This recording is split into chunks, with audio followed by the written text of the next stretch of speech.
வருவா எங்கள் அம்மா பாப்பா மேலே போவாம்மா அந்த ஃபங்க்ஷனுக்குலாம் வந்து அந்த பொண்ணு போகக்கூடாதுமா நான் தாம்மா வருவேன் இதெல்லாம் சொல்லிட்டு எதுக்கு என்ன இப்படி பண்ணுற ஃபங்க்ஷன் மீன்ஸ் இப்போ மருமகாவல அப்படின்னு இப்போ யாருன்னா பத்திரிக்கை வச்சாங்கன்னா நான் போவேன்ல அம்மா கூட அப்போ அவ வரக்கூடாதான் அவர்களே நான் தாம்மா வருவேன் இதெல்லாம் சொல்லிட்டு எதுக்கு இப்போ நீ இப்படி பண்ற என்ன அவங்க நிலைமை என்ன சார் இப்போ எனக்கு புரியல வாட் ஒருத்தர கல்யாணம் பண்ணிருக்கீங்க இப்போ அவங்க ஏன் இப்போ நான் அவங்கள பத்தி எதுவுமே பேசலையே அவங்களுக்கே ஒரு லைஃப் இந்த மாதிரின்னு கேக்குறேன் உங்களுக்கு அவங்கள எதுக்கு கல்யாணம் பண்ணி ஒரு இதுல ஐ நீட் எனக்கு தேவை இப்போ அவ கூட தான் நான் இல்லைல்ல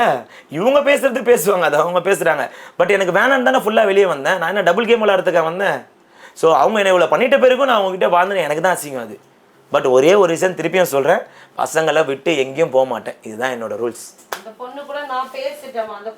அவங்க வந்து குழந்தைங்க எல்லாரையும் அக்செப்ட் பண்ணிப்பாங்க அவங்க அக்செப்ட் பண்ணனால தான் அவங்க எனக்கு பிடிச்சதே ஃபர்ஸ்ட்